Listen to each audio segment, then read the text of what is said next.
भगवान की कथा सुनने का अधिकारी हर कोई नहीं होता। इसलिए श्रीमद् भागवत कथा में कहते हैं कि देवता भी जब आए और श्री सुखदेव मुनि से कहा कि हमें कथा अमृत दे दो और परीक्षित के अमृत तत्व को अमर बनाने के लिए अमृत ले लो, उसको परम अमृत दे दो। अमृत का कलश लेकर आए हैं, ये अमृत परीक्षित को पिला दो, हमें कथा अमृत पिला दो। बदले में हम दे रहे हैं कुछ ऐसे नहीं, केवल ऐसे नहीं सुन रहे, कुछ दे रहे हैं। सुखदेव मुनि ने कहा कि तुम अधिकारी नहीं हो, तुम कथा सुनने नहीं आए, तुम तो सौदा करने आए। कथा का सौदा नहीं होता कि मैं कुछ दे रहा हूं इसलिए कथा मुझे मिली। आप धन देकर थोड़ी कथा सुन लोगे, पैसा देकर थोड़ी कथा सुन लोगे, पैसा देके थोड़ी यजमान बन जाओगे। अरे आपके पुण्य कर्म उदय होंगे तब आप यजमान बनोगे, तब परीक्षित बनोगे, तब कथा सुनने का अवसर मिलेगा। आप कहो कि बदले में हम कुछ दे देते हैं, आप कहो कि हम बदले में कुछ दे देते हैं क्योंकि हमें कथा सुननी, तो याद रखिए कथा तो पुण्यों से मिलती है, बदले से नहीं मिलती है। लोग कहते हैं कि बताइए कथा का क्या लेंगे, तो कथा के लिए तो भाव चाहिए होता है सबसे पहले। वो जिस दिन पूरा हो जाता है उस दिन सब कुछ मिल जाता है। श्री कृष्ण है जो दुर्योधन के 56 भोग छोड़कर विदुरानी के छिलके खाते हैं। क्या चाहिए उनको? बदले में भाव, प्रेम। तो श्री कृष्ण की कथा भी बस वैसे ही समझ लीजिए।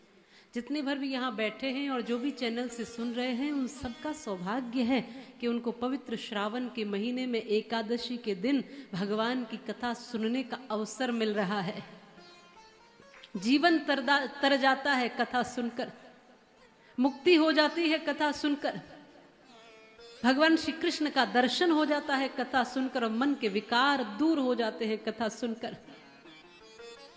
पर कथा में आपका पूर्ण समर्पण चाहिए, पूर्ण विश्वास चाहिए। और पूर्ण विश्वास नहीं है तो फिर परिवर्तन नहीं होगा। भगवान श्री कृष्ण दुर्योधन को समझाते हैं, दुर्योधन धर्म कर, किसी का छीन मत, अपनों का छीन मत, इस दुर्वृत्ति को त्याग दे, बुराई को त्याग दे, मन में अच्छाई को धारण कर, श्रेष्ठ संकल्प को धारण कर। कौन थे कहने वाले? भगवान श्री कृष्ण थे। पर दुर्योधन पर कोई असर नहीं हुआ। क्यों? क्योंकि दुर्योधन की श्रद्धा नहीं थी। जाना में धर्मम नचमे प्रवृत्ति, जाना में धर्मम नचमे निवृत्ति, केनापि देवेन हृदय स्थितेन यथा नियुक्तोस्मि तथा करोमि। दुर्योधन ने कहा कि जो आप कह रहे हैं वो मैं जानता हूं, जो धर्म की बात बता रहे हो वो मैं सब जानता हूं, और यहां पर बैठे हुए भी सब लोग जानते हैं धर्म क्या है, अधर्म क्या है, पाप क्या है, पुण्य क्या है, अच्छा क्या है, बुरा क्या है, सही क्या है, गलत क्या है, खाना क्या है, छोड़ना क्या है, सब जानते हैं। उसके बाद भी पाप करते हैं, उसके बाद भी गलत करते हैं, उसके बाद भी दूसरों को कष्ट देते हैं, उसके बाद भी दूसरे का अधिकार छीनते हैं, उसके बाद भी माताओं को कुदृष्टि से देखते हैं, उसके बाद भी तमाम पाप कर्मों में उलझे रहते हैं, जानते हैं फिर भी पाप में उलझे होते हैं। ये दुर्योधन जैसी वृत्ति के लोग हैं जो जानते तो हैं पर मानते नहीं। दुनिया बड़ी सयानी है, जिसे देखो वही ज्ञानी है। मैंने कहा शराबी से दूर हो जाओ इस खराबी से, उसने कहा मेरी क्यों छुड़ाते हो, तुम भी तो अंगूर खाते हो, ये उन्हीं अंगूरों का तो पानी है, दुनिया बड़ी सयानी है। आप किसी को समझाओ वो आपको उल्टा समझा देगा। समझदारों की कमी नहीं है यहाँ, ज्ञानियों की कमी नहीं है यहाँ। मैंने कहा जुआरी से दूर हो जाओ इस बीमारी से, उसने कहा मैं क्यों छोड़ दूं जुआ, धर्मराज युधिष्ठिर ने भी तो खेला था भैया। रीत ये पुरानी है, दुनिया बड़ी सयानी है, जिसे देखो वही ज्ञानी है।